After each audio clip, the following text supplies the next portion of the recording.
زمونږ په دې اکابرو کې یو لوی بزرگ تیر شوی دی،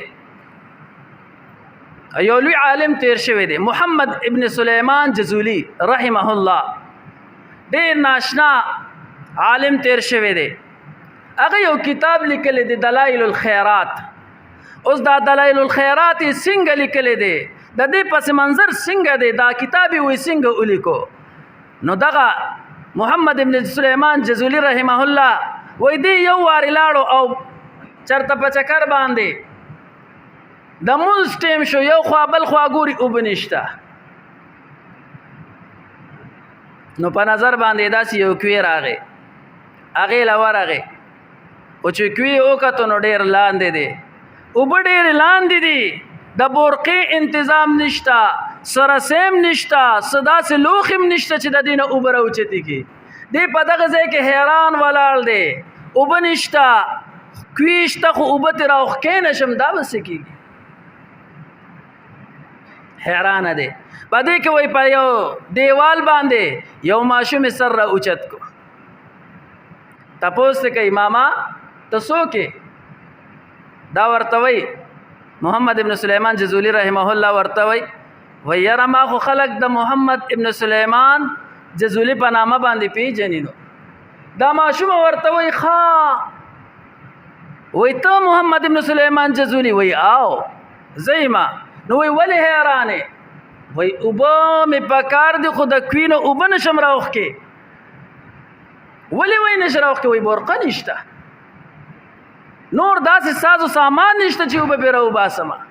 دغه ماشوم ورته وایي ښه، ته هغه محمد ابن سلیمان جزولی چې ستا د نوم دومره ډنډوري غږیږي او خلک وایي چې دومره لوی شیخ دی، دومره لوی بزرگ شخصیت دی، او ته د کوی نه اوبه قدرې نشي راوښکې؟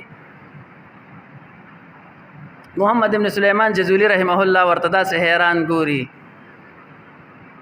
وایي ته نشي اوبه راوښکې؟ وایي نه نشم راوښکې. دغه ماشومه وه لږې معمولي لاړې وایي په دغې کوی کې ور وتوکلې، چې کله یې کوی کې لاړې ور وتوکلې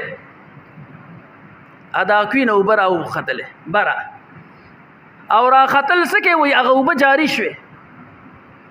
زاد السعید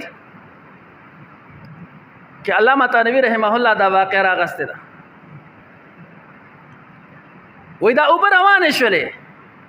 امام جزولی رحمه الله اودس وکړو، مونځ یې وکړو، د ماشومې ته وایي زه تاله قسم در کومه چې ما ته به صفا صفا خبره کې دا ته څه داسې عمل کې چې تا لږې معمولي لاړې په کوي کې وتوکلې، دومره جوور کوي و او د هغې نه اوبه راوختلې.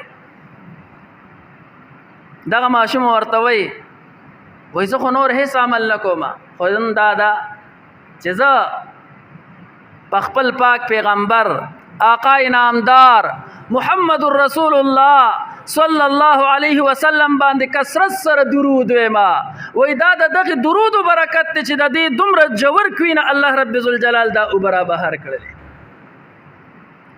محمد ابن سلیمان جزولی رحمه الله وایي په دغه ټیم کې ما کلکه اراده وکړله چې زه به خامخا په آقا نامدار محمد رسول الله صلی الله علیه وسلم درود هم ویم او یو کتاب به لیکم د درودو په باره کې.